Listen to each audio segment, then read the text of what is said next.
In the hallowed halls of Blackwood University, a cleaner sweeps more than just dust. He sweeps his dreams. Yet on a rainy night, a crumpled napkin destined for the discarded holds a secret.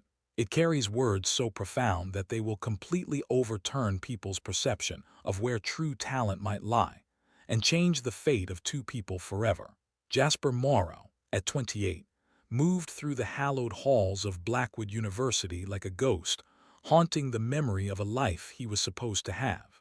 By day, these corridors hummed with the vibrant energy of students, their laughter and hurried conversations echoing off the polished linoleum floors. By night, they belonged to him, to the rhythmic squeak of his cart's wheels and the slosh of gray water in his mop bucket. He had once been one of them, a promising literature student with a scholarship and a future that felt as expansive as the university's sprawling, ivy-covered campus. That was before his mother's illness had tightened its grip, a slow, merciless siege that demanded every penny and every ounce of his strength. He dropped out, trading seminars on postmodernism for grueling shifts at a warehouse, the scent of old books replaced by the stench of cardboard and diesel. Now, 2 years after her passing, the mountain of debt remained his inheritance. And so, in a cruel twist of fate, he had returned to Blackwood, not as a student, but as a member of the night crew, cleaning the very classrooms where he had once dreamed of graduating. His poetry was the only thing that hadn't been repossessed. It was his secret communion, a silent rebellion against the drudgery of his existence.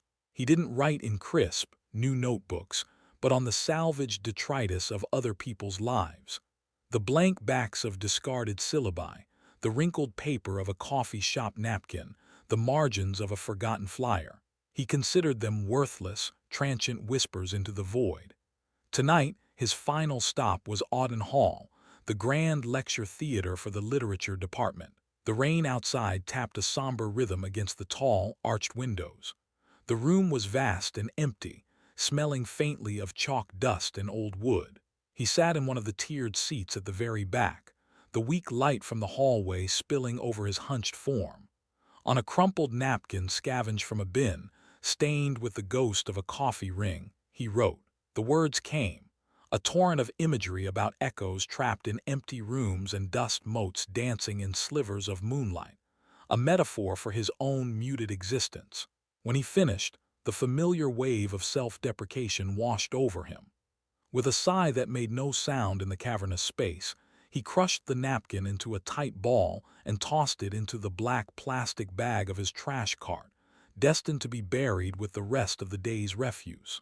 Dr. Ophelia Crane, at 58, was an institution within an institution. For over 3 decades, she had been the formidable, brilliant heart of Blackwood's literature department. Her office was a legendary sanctuary of towering bookstacks and the aroma of aging paper. But lately, a subtle weariness had settled deep within her. The essays she graded felt increasingly soulless, formulaic pieces engineered for a grade, rather than born from a love of language. The spark she once saw in her students' eyes, the genuine passion for the written word, seemed to be dimming with each passing semester. A quiet disillusionment had begun to cloud her days. This melancholy was rooted in a personal history of profound loss. Her late husband, Elias, had been a painter of breathtaking talent, a man who saw the world in strokes of light and shadow that others missed. Yet he had lived and died in obscurity, his canvases stacked against the walls of their small home, unseen by the world that would have celebrated them. The injustice of it, the sheer waste of a beautiful mind, had left a permanent ache in Ophelia's soul. It made her preternaturally sensitive to the whisper of overlooked genius, a connoisseur of buried treasure. Tonight she had stayed late, polishing a lecture on the raw, confessional poetry of the mid-20th century. The campus was deserted as she finally packed her leather satchel and walked out of her office. As she passed the entrance to Auden Hall, she noticed the janitor's cart parked by the door, a large black bag of trash beside it. A small tear near the top of the bag had allowed a few pieces of paper to escape, littering the otherwise immaculate floor. It was a minor thing, but Ophelia's sense of order, a trait she shared with librarians and archivists, compelled her to stoop down. She gathered the stray scraps of paper, and among them was a tightly wadded ball of a napkin. It was heavier than the others, denser. It wasn't simple curiosity that made her pause, but a flicker of intuition, the same instinct that could lead her to a forgotten poet in a dusty anthology. She gently uncurled the stiff, wrinkled paper. Under the dim, humming fluorescent lights of the deserted hallway, Ophelia smoothed the napkin against her palm.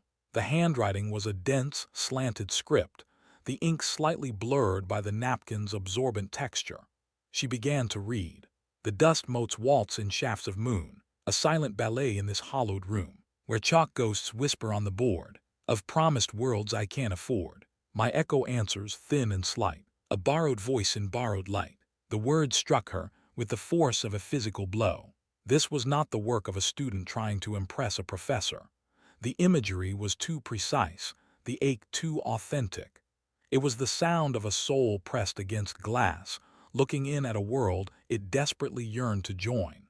The lines conveyed a profound, articulate sorrow, a longing for knowledge so palpable it felt like a thirst.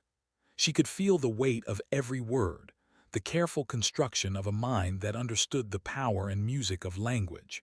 Ophelia looked up and down the empty corridor, her heart pounding with a strange mix of excitement and indignation. Who wrote this? Whose voice was this, so full of brilliance and pain, only to be discarded like common trash? A wave of protective anger rose in her, a fierce rebuttal to the fate that had befallen her own Elias. She would not let this voice be silenced. Carefully, as if handling a fragile historical document, she folded the napkin and slipped it into the inner pocket of her leather satchel. For the next few days, the poem haunted her. She read it over and over, the words echoing in her mind during lectures and quiet moments in her office. Finally, she sat at her computer and transcribed the poem, preserving its raw power. She signed it simply, Anonymous. She then submitted it to the Blackwood Review Asterisk, the university's most prestigious literary journal, with a short, typed note attached. I found this on the floor of Auden Hall. Its author deserves to be heard. Weeks dissolved into a month, and the early winter chill deepened its hold on the campus. For Jasper, life remained an unchanging cycle of drudgery. His world was circumscribed by the clang of his punch card, the smell of disinfectant, and the profound exhaustion that settled into his bones as the first hints of dawn broke over the city. He scrubbed floors, emptied bins filled with the intellectual refuse of a vibrant academic life, and returned to his small, barren apartment to sleep a dreamless sleep. He was utterly oblivious to the fact that one of his discarded whispers had been heard, that a ripple was spreading from the single, crumpled napkin he had tossed away. At the Blackwood Review Asterisk, the anonymous poem had landed like a thunderclap. The student editors, a notoriously jaded and critical group, were unanimously stunned by its quality. They debated its origins endlessly. Was it a prank by a tenured professor, a lost fragment from a famous poet's visit? Regardless, they knew they had found something extraordinary. Without a single dissenting vote, they decided to feature Echoes in Dust, as they titled it, as the lead poem in their upcoming winter issue.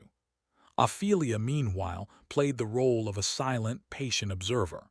She had set a small stone in motion and was now watching the ripples expand.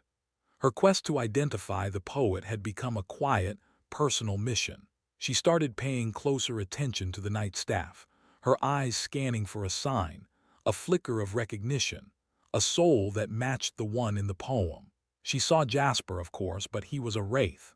He moved with his head down, his shoulders stooped, his presence so self-effacing he was practically invisible. He never made eye contact, never spoke beyond a mumbled "excuse me." He seemed too beaten down, too devoid of the fire she knew must burn within the poet. She couldn't reconcile the ghost in the hallway with the giant on the page.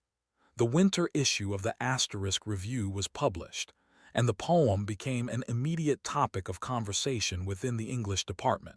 The buzz reached the ears of Professor Alastair Finch, the the department head and the chief faculty advisor for the journal. A man who prided himself on his literary discernment, Finch was captivated. He saw the poem not just as a brilliant piece of writing, but as a potential contender for the university's highest literary honor, the Chancellor's Prize for Poetry. It was an audacious move for an anonymous work, but Finch was convinced of its merit.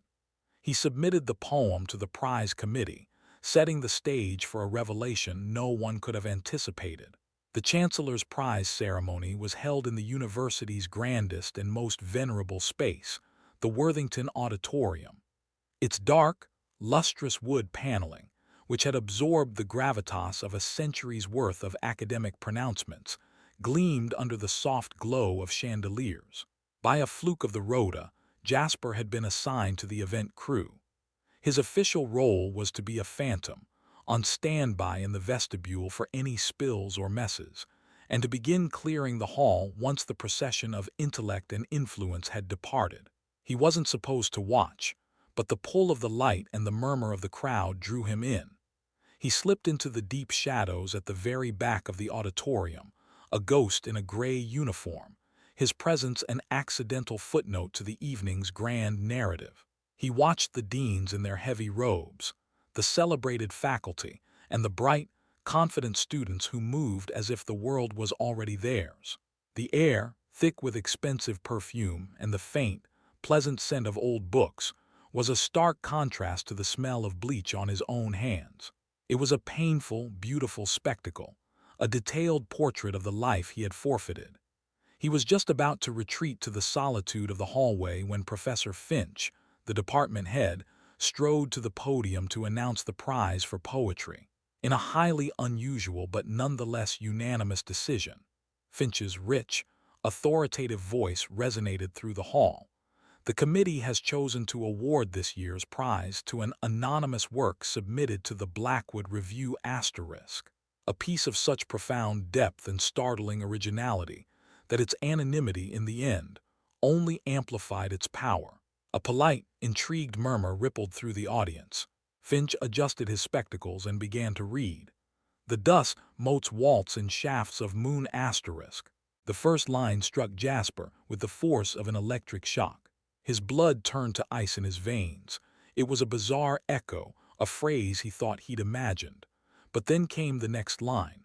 A silent ballet in this hollowed room. The world tilted on its axis. It wasn't an echo, it was a broadcast. Those were his asterisk words, born in solitude and scrawled on a dirty napkin. His mind flashed back to that rainy night in Auden Hall, the feeling of the pen in his hand, the quiet despair. Now those same words were being spoken with reverence, his most private, wretched thoughts amplified into a public proclamation of art. He felt a dizzying vertigo, a sense of unreality so potent he had to grip the plush velvet of the nearest seat to steady himself. His heart hammered against his ribs, a frantic, trapped bird. My echo answers, thin and slight, a borrowed voice in borrowed light. As Finch uttered the final line, a wave of powerful, sustained applause erupted, a roar of validation for a phantom. They were clapping for him, for the ghost in the machine. The sound was overwhelming, a physical pressure that made him want to shrink into nothing.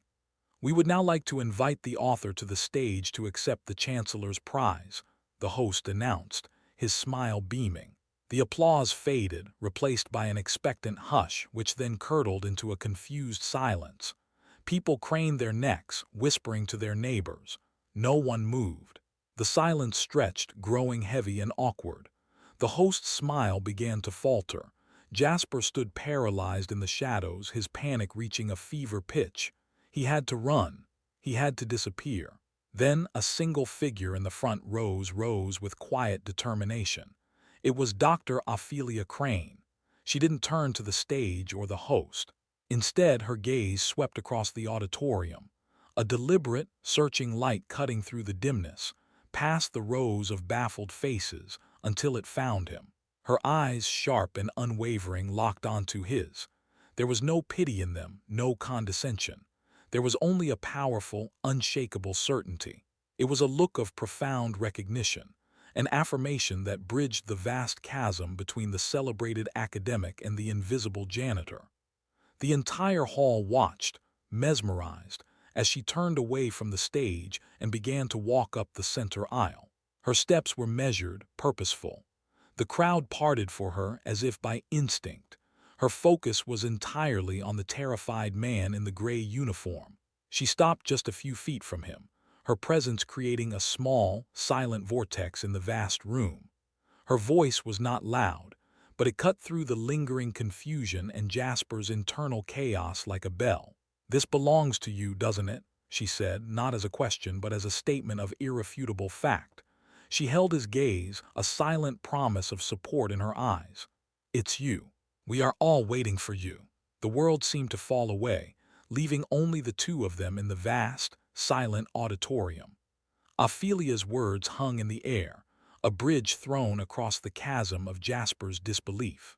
His first instinct was to deny it, to shake his head and melt back into the shadows he knew so well.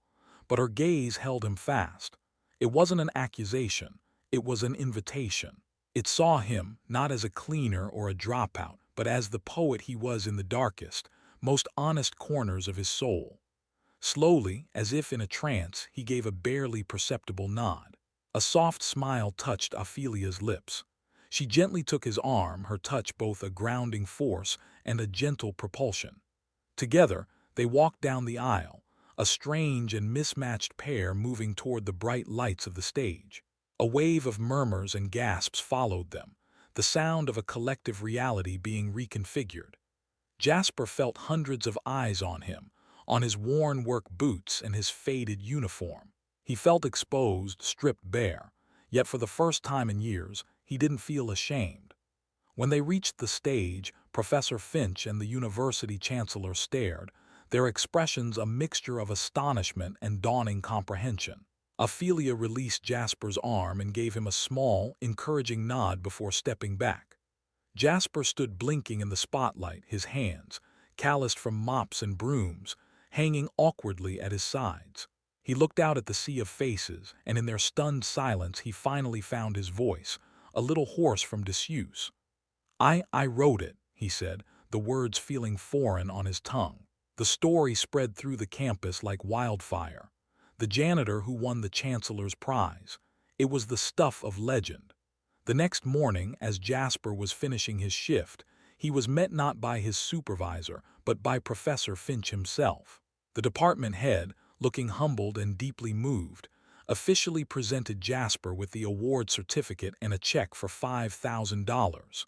But that wasn't all.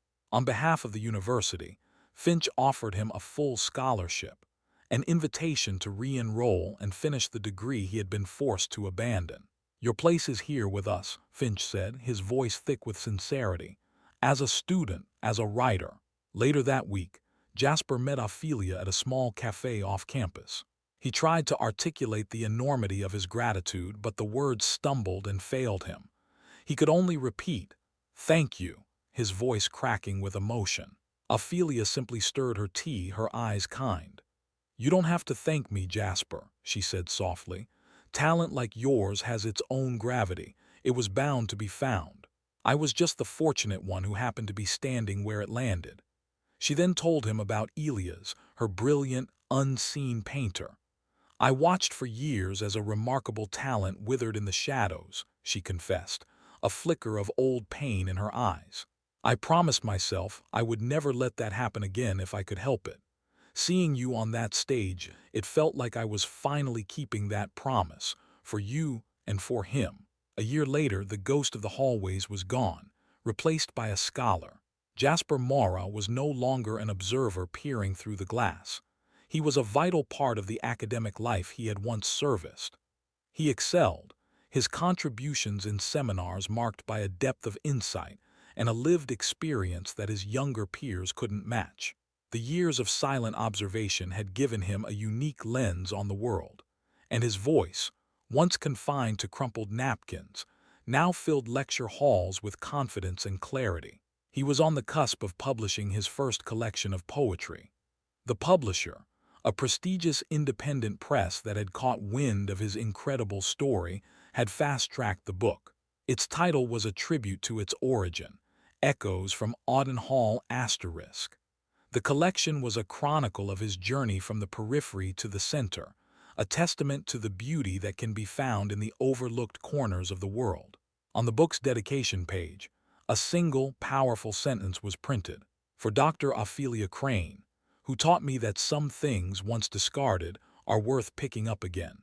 The final scene of his old life's chapter played out at his official book launch, held, fittingly, in a packed room at Blackwood University. Jasper stood at a podium, not in a gray uniform, but in a simple, dark jacket, the book open in his hands. He looked out at the crowd, at the faces of students, professors, and his new publisher. In the front row, her face illuminated by a proud, radiant smile, sat Ophelia. The weariness that had once clung to her was gone. In its place was a renewed energy, the look of a person who had rediscovered her own purpose by championing another's. She was no longer just a professor weary of grading papers. She was a guardian of talent, a believer in the transformative power of a single act of attention. Jasper began to read, his voice steady and rich. The poems filled the room, no longer whispers in the dark but declarations in the light. As he spoke, he met Ophelia's gaze. In her eyes he saw the faint, shimmering glint of tears, not of sadness, but of profound, shared joy. Their two lives, once moving on separate, lonely orbits, had intersected in a darkened hallway over a piece of trash. In that moment, a light had been passed, and in its warm, hopeful glow, both of them had been irrevocably changed, their paths forever illuminated.